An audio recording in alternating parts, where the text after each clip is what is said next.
You meet someone new within seconds. You know, either you click or you do not. Either there's chemistry or there's distance. Either you trust them or something feels off. Okay? Most people think this connection is random, that some people just have it and others do not. But here is the truth. Rapport and trust are not magic. They are science, and they can be engineered. For decades, researchers have studied exactly what makes people connect. FBI interrogators use these techniques to get suspects to talk. Therapists use them to help patients open up. Master communicators use them to win people over in seconds. Today, you are going to learn the exact science of building rapport and trust. At the end of this video, you will understand the 3 core components of rapport, why mirroring works at a neurological level, and the 5 research-backed behaviors that build trust faster than anything else. Let's decode human connection. Rapport versus trust. They are not the same here. It's something most people get wrong. Rapport and trust are not the same thing. Research published in investigative psychology journals makes this clear. Rapport concerns the quality of the interaction between people, characterized by mutual attention, positivity, and connected flow. Trust, on the other hand, is the intention to assume vulnerability based on the expectation of a positive outcome. Think of it this way. Rapport is about the atmosphere of your conversation right now. Trust is about what you believe will happen after the conversation ends. Hey, you can have rapport with someone without trusting them. Think about a charming salesperson. Great rapport, zero trust. Conversely, you can trust someone deeply but have awkward, stilted interactions. Think about a long-distance friend you have not seen in years. Researchers examining rapport in professional contexts found that rapport and trust may be distinct constructs with no statistical relationship. They are related, but independent. Why does this matter? Because building them requires different strategies. Today, we are covering both. The 3 components of rapport psychologists Linda Tickle-Degnan and Robert Rosenthal conducted landmark research identifying exactly what creates rapport according to their widely accepted model. Rapport consists of 3 key behavioral components: mutual attentiveness, positivity, and coordination. Let's break these down. First, mutual attentiveness. This creates a focused and cohesive interaction by having participants express mutual interest and engagement. Both people are present, listening, paying attention. No phone checking, no wandering eyes. You are fully there. Second, positivity. This is about warmth, friendliness, and openness. To convey positivity non-verbally, researchers suggest both smiling and affirmative head nodding. You signal enthusiasm and appreciation. You make the other person feel good about the interaction. Third, coordination. This is where mirroring comes in. When 2 people are in rapport, their behaviors synchronize. Okay? They match each other's energy, pace, and body language. Okay? Here's the fascinating part. Okay? The importance of each component changes as rapport evolves. The rapport building focuses most heavily on attentiveness and positivity. As relationships progress, coordination becomes more important. When you first meet someone, focus on being present and warm. Once you have established that foundation, coordination deepens the connection. It's neuroscience of mirroring. Mirroring is not manipulation. It is hardwired into your brain. In the 1990s, researchers discovered mirror neurons in the brains of monkeys. They found they could make the monkey's brain think it was taking action just by watching the researchers. Your brain does the same thing. When you see someone smile, your mirror neurons fire, making you want to smile too. Later research in 2010 found that when someone mirrors your behavior, it's the areas of your brain that activate are the same ones that process rewards and make you feel good. Urges to mirror others are hardwired in the brain because cooperation leads to more food, better health, and economic growth. Here is what this means practically. When you subtly match someone's body language, posture, or tone, you activate their mirror neurons. Their brain registers, this person is like me. this person gets me. And that creates instant rapport. Research on nonverbal communication has found that mirroring a person's words and body language increases rapport dramatically. Studies show that waitresses who mirror gain higher tips, sales clerks who mirror achieve higher sales, and men evaluate women who mirror more favorably in speed dating. But here is the critical warning. Your client becomes aware that you are actively using specific techniques to create rapport with them. There is a good chance that their state of trust and receptivity will be irrevocably eroded. Mirroring must be subtle and genuine, or it backfires completely. How to mirror without being creepy. So, how do you mirror effectively? First, wait 4 to 5 seconds before matching someone's posture or gestures. If they cross their legs, wait, then do the same naturally. This delay prevents you from looking like a mime. Second, mirror their energy and pace, not every single gesture.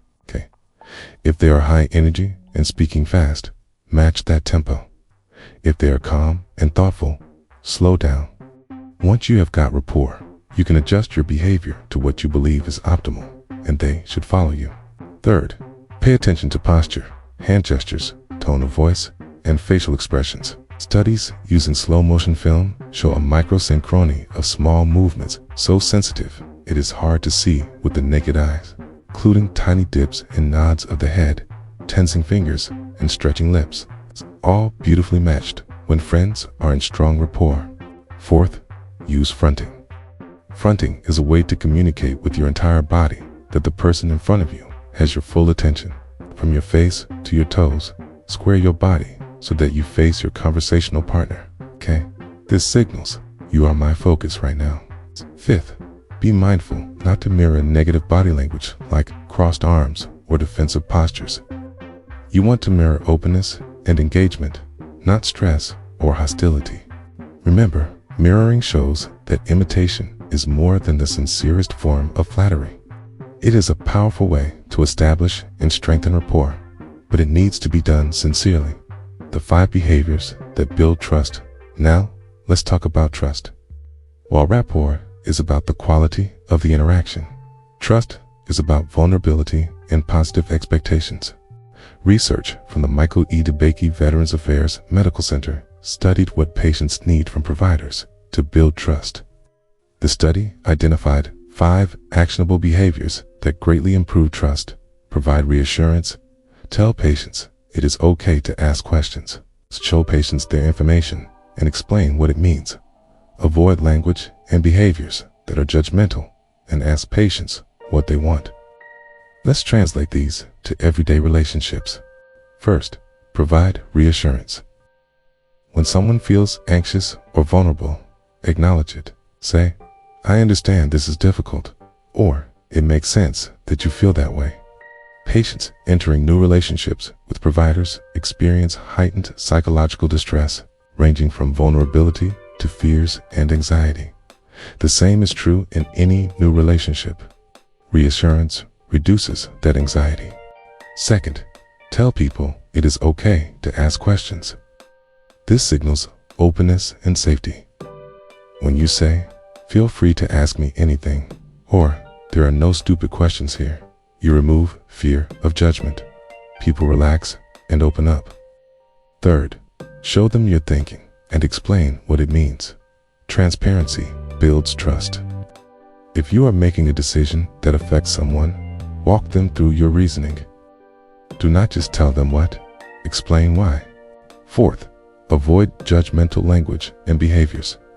Patients cited avoiding judgment as effective in mitigating anxiety and building a trusting long-term relationship. The moment someone feels judged, trust collapses. Keep your tone neutral, curious, and accepting. Fifth, ask people what they want. Do not assume. Asking about treatment goals and preferences was cited by patients as critical for building trust.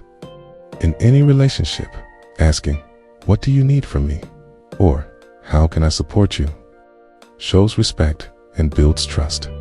Research suggests it is important that trust-building attempts are offered without expecting a return. Relationships built on trust and empathy are likely to increase cooperation, not transactional relationships. Use their name here is a simple hack, backed by decades of research. Use people's names. Dale Carnegie famously wrote, "The sweetest sound to a person is the sound of their own name." People feel special when you use their name. Next time you meet someone, say their name 3 times while speaking to them. That way, you increase your chances of remembering it and make them feel special at the same time. Using someone's name signals recognition, respect, and attentiveness. It makes them feel seen. And feeling seen is the foundation of rapport. Eye contact. The 60-70 rule. Eye contact is critical, but it has to be calibrated correctly. Studies show that rapport increases when people maintain eye contact between 60 to 70% of the time. More than that demonstrates overly friendly behavior or overt hostility. Low eye contact makes you appear unfriendly, indecisive, or untrustworthy. According to research in the oxytocin factor, making eye contact releases oxytocin, the hormone critical to creating those warm feelings we experience when making a close connection. So aim for that 60 to 70% range when listening. When speaking, it is okay to look away briefly to gather your thoughts. This balance shows engagement without intensity. Smile. Strategically smiling is powerful, but timing matters. Several research papers show that smiling reduces stress, lowers blood pressure, and leads to actual happiness. Smiles are also contagious. Neuroscientists found that when we see someone smile, it fires up our mirror neurons, leading us to smile. But here is the key. Do not walk into a room with a giant smile on your face. Wait until you are introduced, and then, as you are shaking hands, smile and say their name. This is a great rapport builder because the person you meet will subconsciously believe that their name brought a smile to your face. Strategic smiling makes your warmth feel personal, not generic. Rapport takes time. Trust takes consistency. Here's what most people miss. Research has consistently shown that a solid therapeutic alliance characterized by rapport and trust predicts positive outcomes across various contexts and populations. But building that alliance takes time. Early in a relationship, focus on attentiveness and positivity. Be present, be warm, show genuine interest. As the relationship develops, coordination and trust deepen through consistency. Trust is described as a state of mind where the trusting individual is prepared to accept a degree of vulnerability that comes with the risk of losing something of importance. It comprises 2 main components: the intention to accept vulnerability and the maintenance of positive expectations. Trust is not built in one conversation. It is built through repeated positive interactions where you prove you are reliable, empathetic, and honest. Conclusion: rapport and trust are not mysteries. They are skills. And now you know exactly how to build them. Start with the 3 components of rapport: mutual attentiveness, positivity, and coordination. Be present. Be warm. Mirror their energy subtly and naturally. Use the 5 trust-building behaviors. Provide reassurance. Encourage questions. Explain your thinking. Avoid judgment. Ask what they want. Remember the simple tactics. Use their name. Maintain 60 to 70% eye contact. Smile strategically when you meet them. Most importantly, understand that rapport happens in the moment, but trust is built over time through consistency. The next time you meet someone new, do not leave connection to chance. Engineer it. Pay attention. Show positivity. Match their energy. Make them feel seen, heard, and valued. Master these techniques, and you will never struggle to connect with people again. If you found this valuable, drop a comment and let me know which technique you are going to try first. And if you want more science-backed strategies for mastering communication and relationships, hit that subscribe button. Thanks for watching. Now go build some real connections.